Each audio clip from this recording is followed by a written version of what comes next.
ഇന്നത്തെ രോഗവിവരം 37,199 പേർക്കാണ് ഇന്ന് രോഗബാധയുണ്ടായത്. ആകെ പരിശോധന നടത്തിയത് 1,49,487 പേർക്കാണ്. മരണസംഖ്യ ഇന്നത്തത് 49 സംസ്ഥാനത്ത് ചികിത്സയിലുള്ളവർ 3,03,733 അപ്പോൾ ഇത് കാണിക്കുന്നത് നമ്മുടെ സ്ഥിതി കൂടുതൽ രൂക്ഷമാവുകയാണ്. അത്തരമൊരു പശ്ചാത്തലത്തിൽ എല്ലാ തലത്തിലും ഇടപെടൽ ശക്തിപ്പെടുത്തിയിട്ടുണ്ട്. ഇപ്പോൾ പ്രഖ്യാപിച്ച നിയന്ത്രണങ്ങൾക്ക് പുറമെ രോഗം വല്ലാതെ വർദ്ധിക്കുന്ന ചില ജില്ലകളിൽ പൂർണ്ണ ലോക്ക്ഡൗൺ ആലോചിക്കേണ്ടി വരും. 4-ാം തീയതി മുതൽ കൂടുതൽ കർക്കശമായ നിയന്ത്രണങ്ങളിലേക്കാണ് പോകുന്നത്. സംസ്ഥാന കേന്ദ്ര സർക്കാർ ഓഫീസുകളുടെ പ്രവർത്തനം അവശ്യ സർവീസിന് മാത്രമായി പരിമിതപ്പെടുത്തുന്നത് ആലോചിച്ചിട്ടുണ്ട്. അവശ്യ വസ്തുക്കൾ വിൽക്കുന്ന സ്ഥാപനങ്ങൾ തുറക്കും. ഹോട്ടലും റെസ്റ്റോറൻറ്റുകളും ഇവയിൽ നിന്ന് പാഴ്സൽ മാത്രമേ നൽകാൻ പാടുള്ളൂ.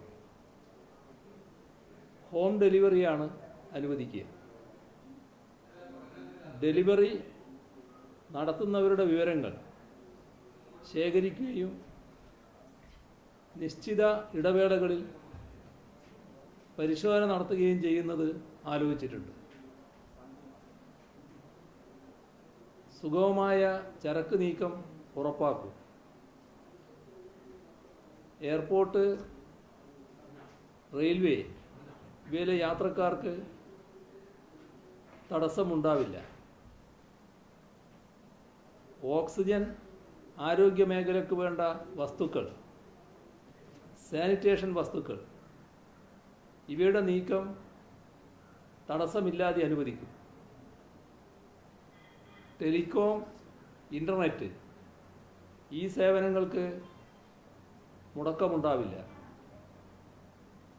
ബാങ്കുകൾ കഴിയുന്നതും ഓൺലൈൻ ഇടപാട് നടത്തണം.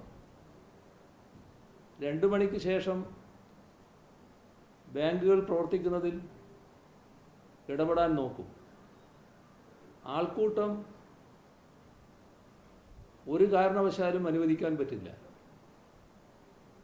നേരത്തെ നിശ്ചയിച്ചിട്ടുണ്ട് കല്യാണത്തിന് 50 പേര്, മരണചടങ്ങുകൾക്ക് 20 പേര്. അതിലധികരിക്കാതിരിക്കാൻ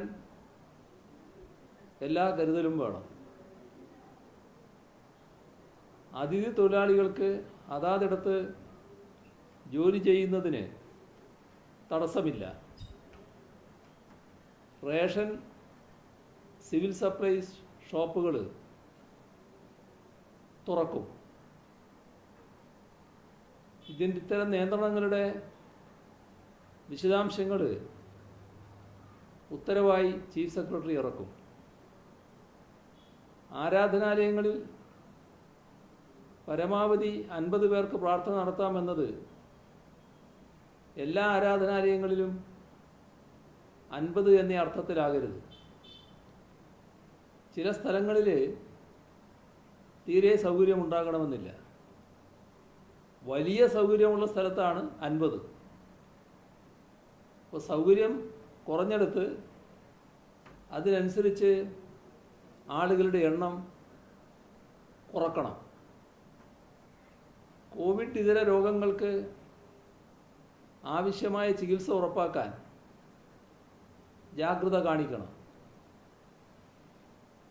സ്റ്റാഫിൻ്റെ അഭാവം കോവിഡ് പ്രതിരോധത്തിന് തടസ്സമാകരുത്. കാരണം ഹെൽത്ത് വർക്കേഴ്സ് ചിലരൊക്കെ രോഗബാധിതരാകുന്നുണ്ട്. അപ്പം അക്കാര്യത്തിൽ ആരോഗ്യവകുപ്പ് ഗൗരവമായി തന്നെ ശ്രദ്ധിക്കും. തെരഞ്ഞെടുപ്പ് ഫലമറിയാൻ ഇനി അധികം സമയമില്ല. എന്നാൽ തെരഞ്ഞെടുപ്പ് വിജയം ആഘോഷിക്കാൻ സാധിക്കാത്തൊരു സന്ദർഭമാണിത് എന്നെല്ലാവരും ഓർമ്മ വെക്കണം. ആൾക്കൂട്ടങ്ങൾ മഹാമാരിയെ കൂടുതൽ ശക്തമാക്കും.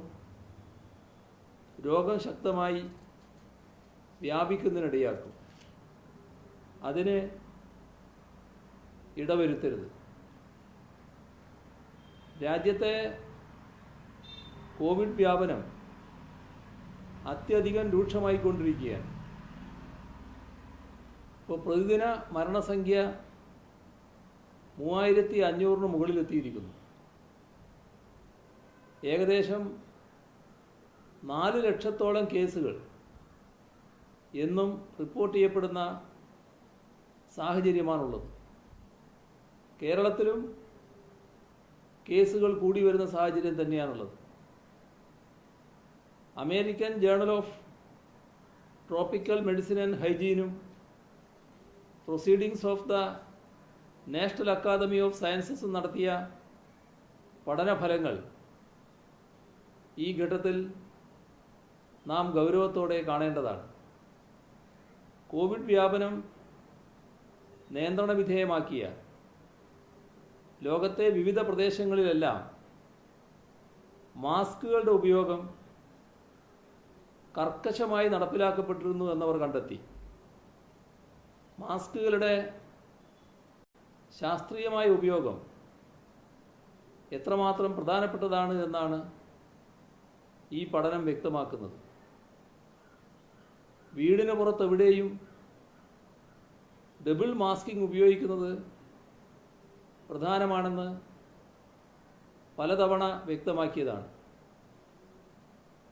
അത്രയും പ്രധാനപ്പെട്ട കാര്യമായതുകൊണ്ട് അക്കാര്യം വീണ്ടും ഓർമ്മിപ്പിക്കുകയാണ്. ഡബിൾ മാസ്കിംഗ് ചെയ്യുക എന്നാൽ 2 തുണി മാസ്കുകൾ ധരിക്കുക എന്നല്ല.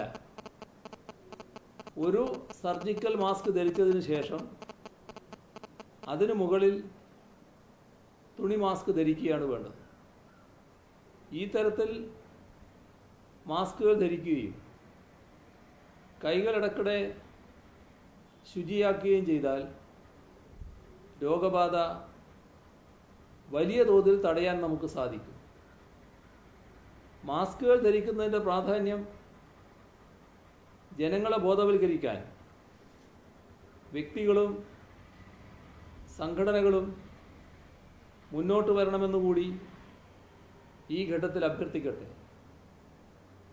സിനിമ, സാംസ്കാരിക മേഖലകളിലെ പ്രമുഖരും മതമേലധ്യക്ഷന്മാരും രാഷ്ട്രീയ നേതാക്കളും സാഹിത്യകാരന്മാരും മാധ്യമപ്രവർത്തകരും ഉൾപ്പെടെ എല്ലാ തുറകളിലുള്ളവരും മാസ്കുകൾ ധരിക്കുന്ന പ്രാധാന്യത്തെക്കുറിച്ച് ജനങ്ങളെ ബോധവൽക്കരിക്കാൻ ഇടപെടണം.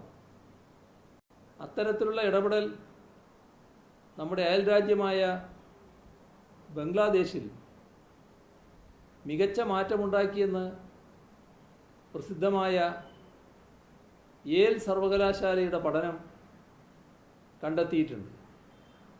ഈ ഘട്ടത്തിൽ അത്തരമൊരു ഇടപെടൽ എല്ലാവരുടെയും ഭാഗത്തു നിന്ന് ഉണ്ടാകണമെന്നുകൂടി അഭ്യർത്ഥിക്കുന്നു. ഓഫീസിടങ്ങളിൽ പലപ്പോഴും ഇത്തരം ശ്രദ്ധ കുറയുന്ന ഒരു പ്രവണതയുണ്ട്. മാസ്കുകൾ ധരിക്കുന്നതിൽ അലംഭാവവും അശ്രദ്ധമായ അടുത്തിടപെടലും ജോലിസ്ഥലങ്ങളിൽ ഉണ്ടാകാൻ പാടുള്ളതല്ല.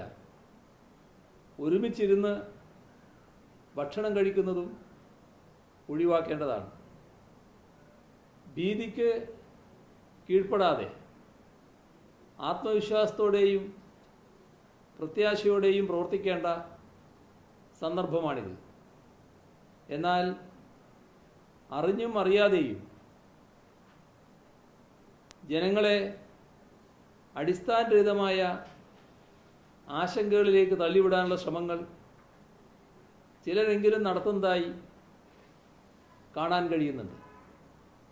പിഴവുകൾ ചൂണ്ടിക്കാണിക്കുന്ന വിമർശനങ്ങൾ അനിവാര്യമാണെന്നതിൽ തർക്കമൊന്നുമില്ല. എന്നാൽ വാസ്തവവിരുദ്ധവും അതിശയോക്തി കലർന്നതുമായ സന്ദേശങ്ങൾ പ്രചരിപ്പിക്കുന്നത് ഇതുപോലൊരു ഘട്ടത്തിൽ ഉറപ്പിക്കാനാവാത്ത കുറ്റകൃത്യമാണ്. അത്തരം പ്രവർത്തികൾ ചെയ്യുന്നവർക്കെതിരെ ശക്തമായ നിയമ നടപടികൾ സ്വീകരിക്കും. കോവിഡ് മാനദണ്ഡം പാലിക്കുന്നതിൽ വീഴ്ച വരുത്തിയ ചാത്തന്നൂരിലെ സ്വകാര്യ ധനകാര്യ സ്ഥാപനം ജില്ലാ കലക്ടർ അടപ്പിച്ചു.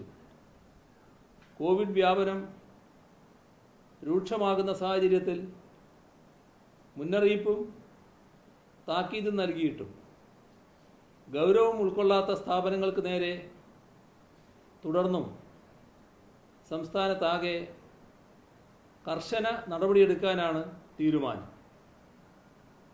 ഹാർബറുകളിൽ നിയന്ത്രണങ്ങളും പരിശോധനകളും കൂടുതൽ ശക്തിപ്പെടുത്തും. പത്തനംതിട്ട ജില്ലയിൽ ആശുപത്രികളിൽ നേരിട്ട നേരിയ ഓക്സിജൻ ക്ഷാമം പൂർണ്ണമായി പരിഹരിച്ചു. 90 ഇൻഡസ്ട്രിയൽ ഓക്സിജൻ സിലിണ്ടറുകൾ വ്യവസായ വകുപ്പിൻ്റെ നേതൃത്വത്തിൽ ഏറ്റെടുത്ത് ആരോഗ്യ വകുപ്പിന് കൈമാറി. സൂപ്പർ മാർക്കറ്റ്, വാഹന ഷോറൂമുകൾ, ബാങ്കുകൾ, ധനകാര്യ സ്ഥാപനങ്ങൾ, വലിയ തുണിക്കടകൾ ഇവയെല്ലാം കേന്ദ്രീകരിച്ച് ക്ലസ്റ്ററുകൾ രൂപപ്പെടുന്നുണ്ട്. ഇതുപോലുള്ള സ്ഥാപനങ്ങൾ കേന്ദ്രീകരിച്ചുകൊണ്ട് അത്തരം സ്ഥലങ്ങളിൽ ആൾക്കൂട്ടം ഒഴിവാക്കാൻ നടത്തിപ്പുകാർ തന്നെ മുൻകൈയെടുക്കണം. ആലപ്പുഴ ജില്ലയിൽ കോവിഡ് ബാധിതർക്കായി കഞ്ഞിക്കുഴിയിലും തണ്ണീർമുക്കത്തും tele counselling centre, call centre ആരംഭിച്ചു. ആംബുലൻസുകളില്ലാത്ത തദ്ദേശ സ്ഥാപനങ്ങൾക്ക് ആംബുലൻസുകൾ ലഭ്യമാക്കാൻ ജില്ലാ പഞ്ചായത്ത് നടപടി സ്വീകരിച്ചിട്ടുണ്ട്. കോട്ടയം ജില്ലയിൽ എല്ലാ താലൂക്കുകളിലും സെക്കൻഡ് ലൈൻ ട്രീറ്റ്മെൻറ്റ് സെൻ്ററുകൾ ആരംഭിച്ചിട്ടുണ്ട്. നിലവിൽ 15 CFLTCകളും 33 ഡൊമിസിലറി കെയർ സെൻ്ററുകളുമുണ്ട്. കോവിഡ് ബാധിച്ചവരുടെ എണ്ണത്തെ സംബന്ധിച്ച തെറ്റായ വിവരങ്ങൾ കഴിഞ്ഞ ദിവസം വോയിസ് മെസ്സേജായി സമൂഹ മാധ്യമങ്ങളിൽ പ്രചരിപ്പിക്കുകയുണ്ടായി. ഈ സംഭവത്തിൽ പോലീസ് കേസ് രജിസ്റ്റർ ചെയ്തിട്ടുണ്ട്. ഇത്തരം വ്യാജ സന്ദേശങ്ങളും ചിത്രങ്ങളും തയ്യാറാക്കുന്നവർക്കെതിരെ മാത്രമല്ല, പ്രചരിപ്പിക്കുന്നവർക്കെതിരെയും നടപടി സ്വീകരിക്കാൻ പോലീസിന് നിർദ്ദേശം നൽകിയിട്ടുണ്ട്. എറണാകുളം ജില്ലയിൽ ഓക്സിജൻ വാർ റൂം പ്രവർത്തനം ആരംഭിച്ചതിന് പുറമെ ആശുപത്രി ചികിത്സ ആവശ്യമുള്ളവർക്ക് അതിനുള്ള സൗകര്യം ഉറപ്പുവരുത്തുന്നതിനുള്ള shifting control room, data centre എന്നിവയും പ്രവർത്തനം തുടങ്ങി. സ്റ്റേഡിയം മെട്രോ സ്റ്റേഷൻ കെട്ടിടത്തിലാണ് 2 വാർ റൂമുകളും പ്രവർത്തിക്കുക. 80ഓളം പേരെ ഇവിടേക്ക് നിയോഗിച്ചു. പാലക്കാട്ട് കണ്ടെയ്ൻമെൻറ്റ് സോണുകളിൽ കൂടുതൽ നിയന്ത്രണങ്ങൾ ഏർപ്പെടുത്തി. അവശ്യവസ്തുക്കൾ വിൽക്കുന്ന കടകൾ മാത്രം 6 മണിവരെ തുറന്ന് പ്രവർത്തിക്കുക. പൊതുവാഹന ഗതാഗതത്തിന് പൂർണ്ണമായ നിരോധനം. ആഴ്ചച്ചന്തകൾ, വഴിവാണിഭങ്ങൾ എന്നിവയ്ക്ക് പൂർണ്ണമായ നിരോധനം. ഹോട്ടലുകളിൽ ഹോം ഡെലിവറി, പാർസൽ സർവീസ്, എന്നിവയ്ക്ക് മാത്രം അനുവാദം. ഇത്തരം നിയന്ത്രണങ്ങളാണ് കൊണ്ടുവന്നത്. കോവിഡ് ചികിത്സയിൽ ഓക്സിജൻ ക്ഷാമം പ്രതിസന്ധി സൃഷ്ടിക്കാതിരിക്കാൻ കോഴിക്കോട് ജില്ലയിൽ ജാഗ്രതാ സമിതിക്ക് രൂപം നൽകി. സർക്കാർ സ്വകാര്യ ആശുപത്രികളിൽ നോഡൽ ഓഫീസർമാരെ നിയോഗിച്ചു. എല്ലാ മതവിഭാഗങ്ങളുടെയും ആരാധനാലയങ്ങളിൽ കർശന നിയന്ത്രണം ഉണ്ടാവണമെന്ന് നിർദ്ദേശം നൽകിയിട്ടുണ്ട്. കണ്ണൂർ ജില്ലയിൽ RRTകളുടെ പ്രവർത്തനം കൂടുതൽ വിപുലമാക്കുന്നതിനായി തദ്ദേശ സ്ഥാപന തലത്തിൽ 15,000-ഓളം പുതിയ വളണ്ടിയർമാരെ സജ്ജമാക്കിയിട്ടുണ്ട്. ക്വാറന്റീൻ നിരീക്ഷണം, സഹായമെത്തിക്കൽ തുടങ്ങിയ കാര്യങ്ങൾക്ക് ഇവരുടെ സേവനം ഉപയോഗപ്പെടുത്തും. കാസർഗോഡ് ജില്ലയിൽ ചട്ടഞ്ചാൽ വ്യവസായ പാർക്കിൽ തദ്ദേശ സ്വയംഭരണ സ്ഥാപനങ്ങളുടെ സംയുക്ത പദ്ധതിയായി 1,93,00,000 രൂപ ചെലവിൽ ഓക്സിജൻ പ്ലാന്റ് സ്ഥാപിക്കും. എല്ലാ ജില്ലകളിലും ഓക്സിജൻ വാർ റൂമുകൾ ആരംഭിക്കുകയാണ്. സംസ്ഥാന തലത്തിൽ ഓക്സിജൻ വാർ റൂം ഉണ്ടാവും. ജില്ലാതലത്തിൽ പരിഹരിക്കാനാവാത്ത വിഷയങ്ങൾ ഇവിടേക്ക് വിടാം. ആവശ്യമായ ബെഡുകൾ, ICU, വെന്റിലേറ്റർ, ആംബുലൻസ് തുടങ്ങിയ എല്ലാ സൗകര്യങ്ങളും മുൻപുണ്ടായിരുന്നതിനേക്കാൾ വർദ്ധിച്ചു കഴിഞ്ഞു. സൗകര്യങ്ങളുടെ ശാക്തീകരണം തുറന്നുകൊണ്ടിരിക്കുകയാണ്. ആരോഗ്യമേഖലയിലെ മനുഷ്യവിഭവവും ശക്തമാക്കുകയാണ്. ഇത്തരത്തിൽ ജനങ്ങളുടെ സുരക്ഷ ഉറപ്പാക്കാനുള്ള പരമാവധി പ്രവർത്തനങ്ങളുമായി സർക്കാർ ഈ നാടിന് കാവലൊരുക്കാൻ ശ്രമിക്കുകയാണ്. നമ്മുടെ ആരോഗ്യ സംവിധാനത്തിൻ്റെ പരിധിക്ക് മുകളിലോട്ട് രോഗവ്യാപനം ഉണ്ടാകാതിരിക്കാനുള്ള മുൻകരുതലുകളും മികച്ച രീതിയിൽ നടപ്പിലാക്കുന്നുണ്ട്. അതുകൊണ്ട് അനാവശ്യമായ ഭീതിക്കോ ആശങ്കക്കോ കീഴ്പ്പെടാതെ സമൂഹം എന്ന നിലക്ക് കാണിക്കേണ്ട ജാഗ്രതയാണ് എല്ലാവരിൽ നിന്നും ഉണ്ടാകേണ്ടത്. സർക്കാരിനും ആരോഗ്യ സംവിധാനങ്ങൾക്കും ജനങ്ങളിൽ നിന്ന് ലഭിക്കേണ്ട പിന്തുണ നിങ്ങളുടെ വിട്ടുവീഴ്ചയില്ലാത്ത ജാഗ്രതയാണ്. അത് നൽകുമെന്ന് ഉറപ്പുവരുത്തുക. എങ്കിൽ ഈ മഹാമാരിയെ വിജയകരമായി നമ്മൾ മറികടന്നിരിക്കും. തദ്ദേശ സ്വയംഭരണ സ്ഥാപനങ്ങൾ സ്വയം ലോക്ക്ഡൗൺ പ്രഖ്യാപിക്കരുത്. ഇത് നിയമപരമായി നിലനിൽക്കുന്നതല്ല. കേസുകൾ കൂടി വരുന്ന ഇടങ്ങളിൽ 144 പ്രഖ്യാപിച്ച് നിയന്ത്രണങ്ങൾ ഏർപ്പെടുത്തുന്നുണ്ട്. അതിൽ തന്നെ കൂടുതൽ നിയന്ത്രണങ്ങളാകാം. ദേശീയ ദുരന്ത നിവാരണ അതോറിറ്റി, സംസ്ഥാന ദുരന്ത നിവാരണ അതോറിറ്റി, ജില്ലാ ദുരന്ത നിവാരണ authority, chief secretary, revenue secretary, ജില്ലാ കലക്ടർ, അദ്ദേഹം ജില്ലാ മജിസ്ട്രേറ്റ് കൂടിയാണ്, എന്നിവർക്ക് മാത്രമാണ് ഈ ഉത്തരവുകൾ അതാത് സാഹചര്യങ്ങളിൽ ഇറക്കാനുള്ള അധികാരങ്ങളുള്ളത്. കണ്ടെയ്ൻമെൻറ്റ് സോണായി പ്രഖ്യാപിച്ച സ്ഥലങ്ങളിൽ കർശനമായ നിയന്ത്രണങ്ങളുണ്ടാകും. വളരെ അത്യാവശ്യമുള്ള കാര്യങ്ങൾ മാത്രമേ ഇവിടെ അനുവദിക്കൂ. ഇക്കാര്യം ഉറപ്പുവരുത്തേണ്ട ചുമതല സ്റ്റേഷൻ ഹൗസ് ഓഫീസർക്കാണ്.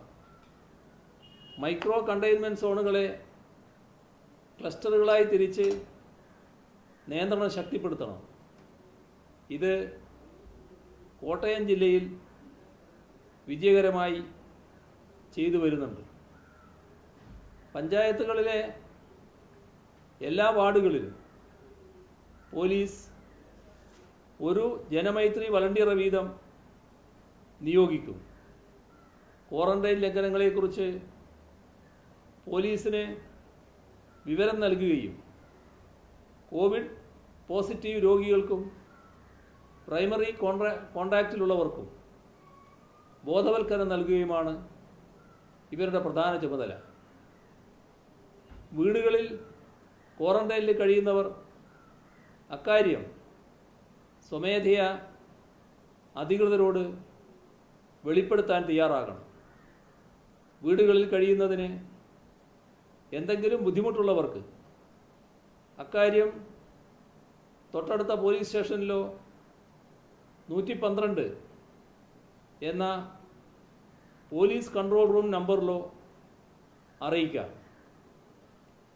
കർശനമായ നിയന്ത്രണങ്ങൾ നടപ്പാക്കുന്ന നാളെയും മറ്റന്നാളും ജനങ്ങൾ പുറത്തിറങ്ങുന്നത് പരമാവധി ഒഴിവാക്കണം.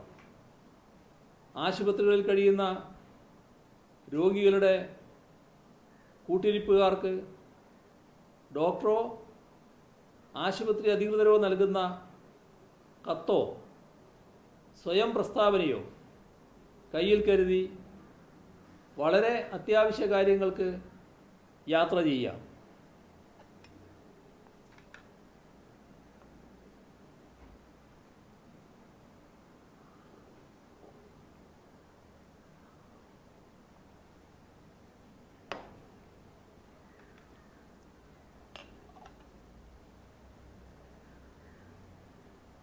മാർക്കറ്റിലെ സ്ഥാപനങ്ങളും കടകളും നിശ്ചിത സമയത്ത് അടക്കുകയും തുറക്കുകയും ചെയ്യുന്നുവെന്ന് മാർക്കറ്റ് കമ്മിറ്റികൾ ഉറപ്പുവരുത്തണം.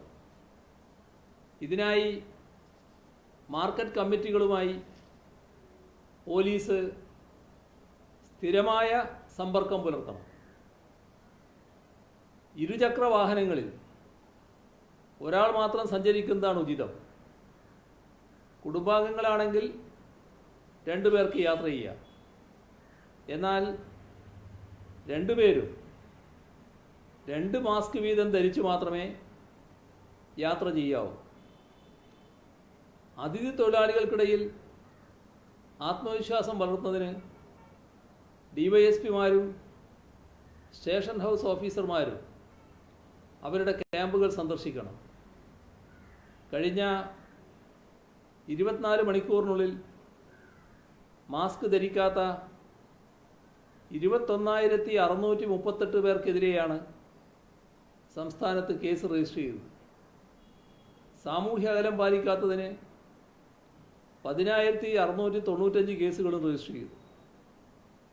66,52,000 രൂപയാണ് ഒരു ദിവസം കൊണ്ട് പിഴയായി ഈടാക്കിയത്. ആരോഗ്യമേഖലയിലെ സൗകര്യങ്ങളെക്കുറിച്ച് അറിയാനോ സേവനങ്ങൾ ലഭിക്കാനോ വേണ്ടി ജനങ്ങൾ അതാത് ജില്ലകളിലെ ഡിസ്ട്രിക്ട് പ്രോഗ്രാം സപ്പോർട്ട് യൂണിറ്റുകളിലെ DPMSU കോൾ സെൻറ്റർ സൗകര്യങ്ങൾ ഉപയോഗപ്പെടുത്തണം.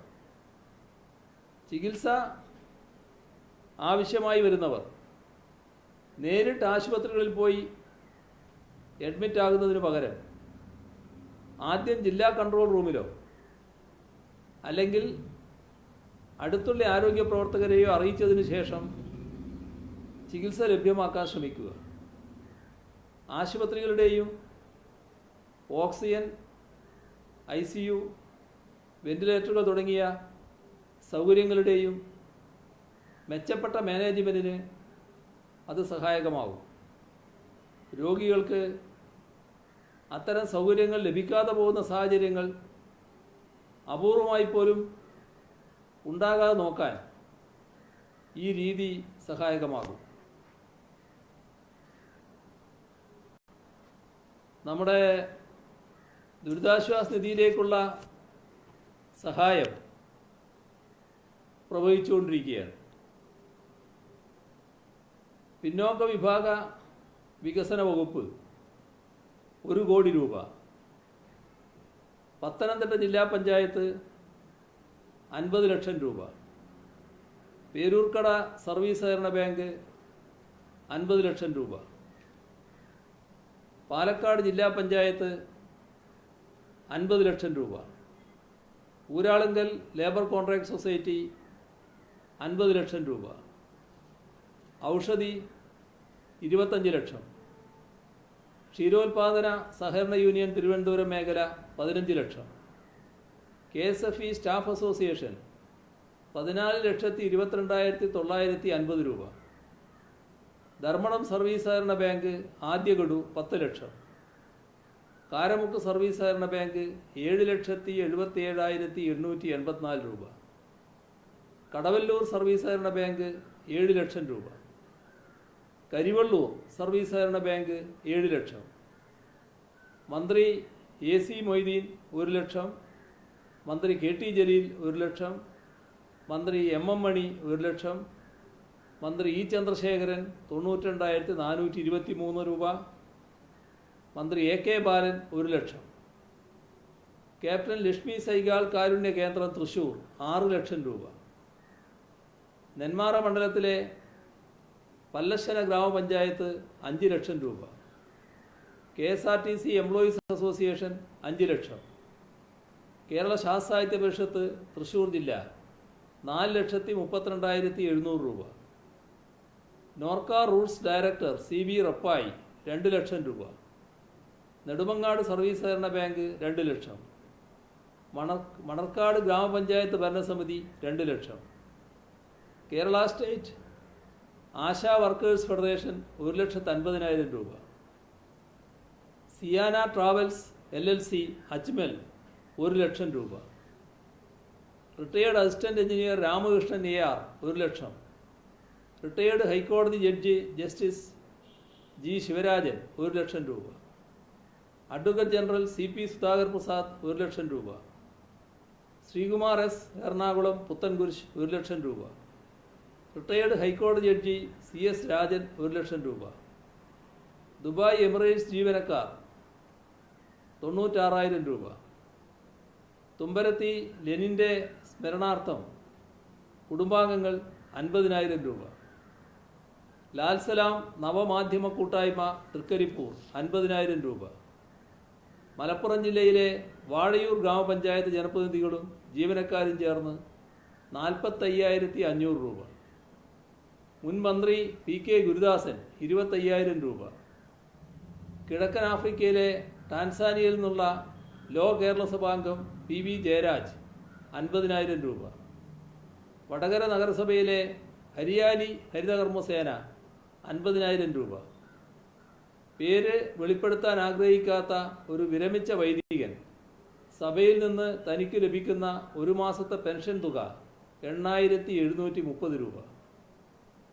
ബെഫി കോഴിക്കോട് ജില്ലാ ജോയിന്റ് സെക്രട്ടറി ചന്ദ്രൻ T തേലക്കര 36,000 രൂപ. പയ്യന്നൂർ പുളിങ്ങോ മലയോര മേഖല ബസ് തൊഴിലാളി കൂട്ടായ്മ ഡബിൾ ബെൽസ് 30,150 രൂപ. ശ്രീശക്തി കുടുംബശ്രീ പാലക്കാട് 30,000 രൂപ. Sudheeran V Palakkad railway colony 25,000 രൂപ. തലശ്ശേരി ക്രൈസ്റ്റ് കോളേജ് 50,000 രൂപ. Pinarayi AKG memorial government higher secondary സ്കൂളിലെ +2 ബയോളജി സയൻസ് A ബാച്ച് വിദ്യാർത്ഥികൾ 17,320 രൂപ. ആശാലത P കൊടുവഴന്നൂർ 5,000 രൂപ. തലോറ AKG സ്മാരക കലാസമിതി പ്രവർത്തകർ 6,000 രൂപ. ആദർശ് AR ആനയറ 1,525 രൂപ. ഋതു V കൊടുവഴന്നൂർ 2,005 രൂപ. നിർമ്മൽ അട്ടപ്പള്ളി മകൻ്റെ പിറന്നാൾ ആഘോഷം ഒഴിവാക്കി തുക ദുരിതാശ്വാസ നിധിയിലേക്ക് കൈമാറി.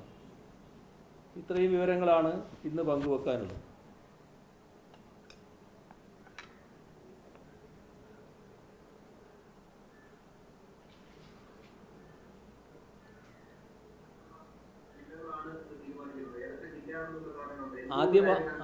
ആദ്യ ഭാഗം കേട്ടില്ല.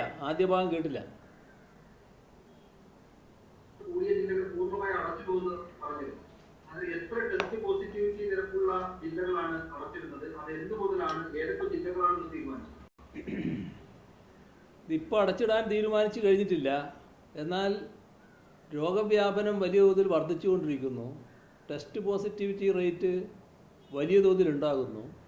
അത് സാധാരണ ശരാശരിയേക്കാൾ കൂടുതലുള്ള തദ്ദേശ സ്വയംഭരണ സ്ഥാപനങ്ങൾ ഏറ്റവും കൂടുതലാകുന്നു. 50%-ലധികം വരുന്നു. അങ്ങനെയെല്ലാമുള്ള ജില്ലകൾ രോഗവ്യാപനം വല്ലാതെ വർദ്ധിക്കുന്നു എന്നൊരു സാഹചര്യം വരുമ്പോൾ അത്തരമൊരു കാര്യവും കൂടി ആലോചിക്കേണ്ടി വരുമെന്ന് കണ്ടിട്ടുണ്ട്. അതുമാത്രമേ ഉള്ളൂ. ഇപ്പം തീരുമാനിച്ചിട്ടില്ല. 18 വയസ്സിന് മുകളിലുള്ളവർക്ക് വാക്സിൻ നാളെ മുതൽ കൊടുക്കുകയാണ്. അപ്പോൾ അത്തരത്തിൽ വാക്സിൻ നാളെ മുതൽ കൊടുക്കാൻ തീരുമാനിക്കുമ്പോൾ നമുക്ക് ആവശ്യത്തിന് ഡോസ് വാക്സിൻ ഉള്ളത് 18 വയസ്സിന് മുകളിൽ കൊടുക്കാൻ നാളെ തന്നെ കൊടുത്തു തുടങ്ങാൻ കഴിയും. ഈ വാക്സിൻ കാര്യത്തിൽ സാധാരണഗതിയിൽ ഒരു തീരുമാനവും എടുക്കാൻ സംസ്ഥാന സർക്കാരിന് കഴിയില്ല. കാരണം നമ്മളെടുത്ത് വാക്സിൻ ഉണ്ടെങ്കിലല്ലേ തീരുമാനിക്കാൻ പറ്റൂ. ഇപ്പോഴുള്ള അവസ്ഥ വാക്സിൻ ലഭ്യമാകുന്നത് കേന്ദ്ര ഗവൺമെൻറ് നൽകുന്ന വാക്സിനാണ്. അത് കഴിച്ച് ബാക്കിയുള്ളതിന് കേന്ദ്രത്തിൻ്റെ ഒരു വിഹിതം സംസ്ഥാനങ്ങൾക്ക് വില കൊടുത്ത് വാങ്ങാമെന്നാണ് കേന്ദ്രം കണക്കാക്കിയത്. പക്ഷേ ആ വിഹിതവും കേന്ദ്ര ഗവൺമെൻറ് തന്നെ കണക്കാക്കുമെന്നൊരവസ്ഥ ഏറ്റവും ഒടുവിൽ കേന്ദ്ര ഗവൺമെൻറ് എടുത്തു കഴിഞ്ഞിരിക്കുകയാണ്. അപ്പോൾ ചുരുക്കത്തിൽ സംസ്ഥാനം വിചാരിച്ചാൽ മാത്രമായി ഇത് കൊടുക്കാൻ കഴിയില്ല എന്നൊരവസ്ഥ വന്നുകൊണ്ടിരിക്കുന്നു. അപ്പോൾ ആ സാഹചര്യത്തിൽ വാക്സിൻ ലഭ്യമാക്കാനുള്ള നടപടികൾ നമ്മൾ സ്വീകരിച്ചുകൊണ്ടിരിക്കുന്നു. വാക്സിൻ ലഭ്യമാകുന്ന മുറക്ക് ഈ പറയുന്ന ആ വാക്സിൻ്റെ അളവിൻ്റെ തോതിൽ നമുക്ക് ഈ 18 വയസ്സ് മുതലുള്ളവർക്ക് ക്രമീകരിച്ച് വാക്സിൻ കൊടുക്കാൻ കഴിയണമെന്നാണ് സംസ്ഥാന സർക്കാർ കാണുന്നത്. വാക്സിന്റെ കാര്യത്തിൽ തുടക്കം മുതൽ ഇതിന് വില നിശ്ചയിച്ച സമയം മുതൽ സംസ്ഥാന സർക്കാർ ആവശ്യപ്പെടുന്നത് സൗജന്യമായി പൂർണ്ണമായും വാക്സിൻ സൗജന്യമായി നൽകണമെന്നാണ്. അതുപോലെ തന്നെ ഈ വില നിശ്ചയിച്ചതിലെ കേന്ദ്ര ഗവൺമെന്റിനും സംസ്ഥാന ഗവൺമെന്റ് രണ്ടു തരം വില നിശ്ചയിച്ചതിൽ വിവേചനവും സംസ്ഥാന സർക്കാർ ചൂണ്ടിക്കാട്ടിട്ട് അന്ന് തന്നെ ഇവിടെ ഒട്ടേറെ തവണ പറഞ്ഞിട്ടുണ്ട്. ഇന്നിപ്പോ സുപ്രീം കോടതി അത് തന്നെ കേന്ദ്ര ഗവൺമെന്റ് ചോദിക്കുകയാണ്, എന്തുകൊണ്ട് സൗജന്യമായി എല്ലാവർക്കും വാക്സിൻ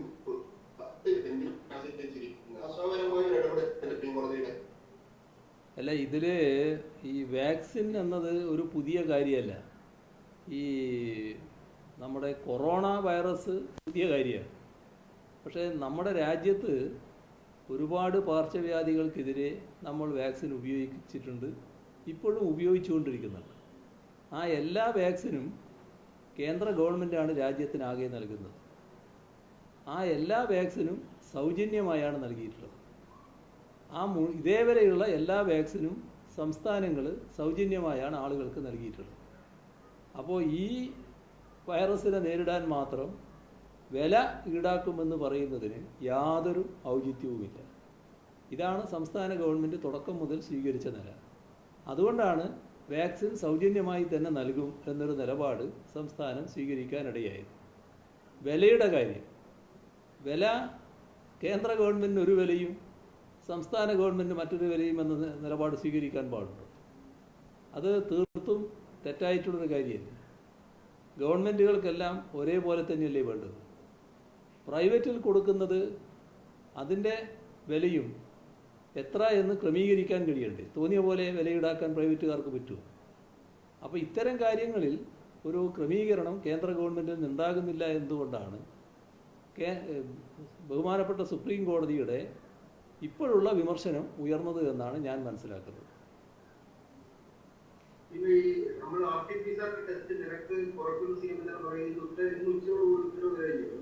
രാവിലെ എല്ലാ ജില്ലകളിലും പഴയ നിരക്ക് തന്നെ ഏർപ്പെടുന്നു. ഉത്തരവാദിത്തം പഴയ നിരക്ക് ഏർപ്പെടുന്നു. വൈകിട്ടും എറണാകുളം അടക്കമുള്ള സ്ഥലങ്ങളിൽ വലിയ ഏർപ്പെടുന്നു. ഇത് തുക വാങ്ങുന്നുണ്ട്. ഏതെങ്കിലും തരത്തിലുള്ള നിയമ നടപടി നമ്മൾ സ്വീകരിക്കും. സർക്കാർ ഉത്തരവ് അത് നടപ്പാക്കാനുള്ളതാണ്. RT-PCR നിരക്ക് ഈ പറഞ്ഞ നിരക്കിൽ നടത്തുന്നതിന് യാതൊരു പ്രയാസവുമില്ല. അത് നടപ്പാക്കാൻ ആവശ്യമായ നടപടികൾ സർക്കാർ തുറന്ന നടപടികൾ സ്വീകരിക്കുക തന്നെ ചെയ്യും. ഒരു പ്രയാസവും അതിനുണ്ടാവില്ല. അപ്പോൾ നമുക്ക് അവസാനിപ്പിക്കാം.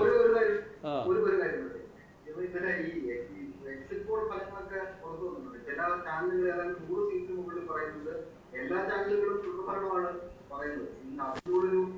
പറയുന്നത് അല്ല അതിനിപ്പോൾ നാളെ കഴിഞ്ഞാൽ എണ്ണുന്നല്ലേ, അത് പിന്നെ പ്രത്യേകിച്ചൊന്നും പറയാനില്ലല്ലോ. ഞാൻ നേരത്തെ ഇന്നലെ എൻ്റെ പ്രതികരണം നേരത്തെ പറഞ്ഞിരുന്നല്ലോ, നിങ്ങൾ ചോദിച്ചു. അത് പിന്നെ ഞാൻ വീണ്ടും ആവർത്തിക്കേണ്ടതില്ല.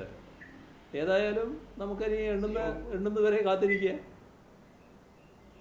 ശരി. പ്രതിപക്ഷ നേതാവ് പറഞ്ഞിരിക്കുന്നത് പിന്നെ പരാജിതന്റെ ആത്മവിശ്വാസമാണ് മുഖ്യമന്ത്രി പ്രകടിപ്പിക്കുന്നത്. അതേതാണെന്ന് നമുക്ക് കാണാം, എണ്ണട്ടെ, എണ്ണീറ്റ് പറയാലോ, അതല്ലേ നല്ലത്.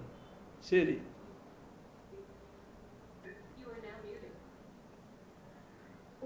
നിങ്ങളാ ഇത് പൊക്കിക്കളഞ്ഞു കേട്ടാ. ഇത് കടലാസ് മാറ്റുന്നത് അതിൻ്റെ അകത്ത് കാണും.